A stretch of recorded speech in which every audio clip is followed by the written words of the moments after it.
আজকের ভিডিওতে আমরা 5 সেকেন্ডের মধ্যে কিভাবে কিউব এন্ড ডাইস এর কোশ্চেন গুলো সলভ করব সেটা কিন্তু আমরা শিখব। তো দেখো কোশ্চেনে বলছে 4 এর বিপরীতে কি হবে। তো এই টাইপের যদি তোমাদের কোশ্চেন এসে থাকে তাহলে একটা নিয়ম কিন্তু ফলো করতে হয়, সেটা হচ্ছে ক্লকওয়াইজ নিয়ম। কেমন?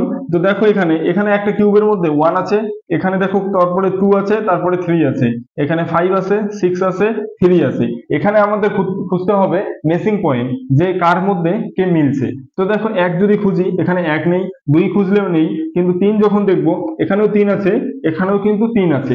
আমাদের যে পয়েন্টটা ম্যাচ হয় তো আমরা সেটা লিখবো নিচে। তারপরে তার থেকে প্রথম কিউবের থেকে শুরু করব ক্লকওয়াইজ ঘোরানো। যেমন 3 এর পরে কি আসবে, যদি আমি ক্লকওয়াইজ ঘোরাই তাহলে 1 আসবে, এখানে তারপরে লিখবো। তারপরে 1 এর পরে যদি ঘোরাই তাহলে 2 আসবে।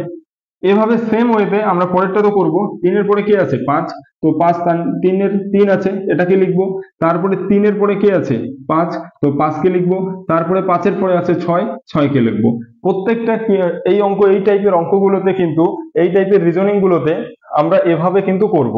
তো এবার দেখো 1 এর অপোজিটে কি আছে, 5, তারপরে 2 এর অপোজিটে কি আছে, 6, বা 6 এর অপোজিটে 2, বা 5 এর অপোজিটে 1, এভাবে আছে। কিন্তু এইখানে একটা ব্যাপার হচ্ছে যে 3 এর অপোজিটে 3। একটা জিনিস মনে রাখবে যে কখনো এই টাইপের যে আছে এগুলোতে কিন্তু অপোজিটে সেম সংখ্যা আসে না। তার জন্য বলছে কি, যেহেতু এটা সেম সেম আছে, তার মানে একটা যদি 3 হয় তাহলে আরেকটা কি হবে, আরেকটা হবে 4। যদি এখানে 3 হয় তাহলে এখানে 4 হবে, আর যদি এখানে 4 হয়, এখানে 3 হয় তাহলে এখানে 4 হবে। তো সঠিক উত্তর হবে তোমাদের 4 এর অপোজিটে কি হবে, 3। Option A is correct. এটা গেল এক টাইপের। এবার আরেকটা টাইপ আছে যে এখানে 6 এর বিপরীতে কি হবে, এটাকে বলে ওপেন ডাইস।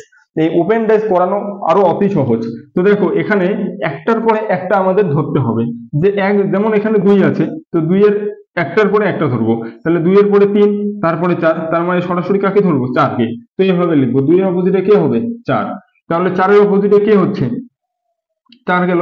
এবার আছে 3, এই 3 এর অপোজিটে এবার কি হবে, 3 এর অপোজিটে হবে 5, তার কারণ একটার পর একটা ধরবো, তাহলে 3 এর অপোজিটে 5। যদি এবার দেখো 2 এর বিপরীতে 4 হয়, 3 এর বিপরীতে যদি 5 হয়, তাহলে 1 এর বিপরীতে নিশ্চয়ই 6 হবে।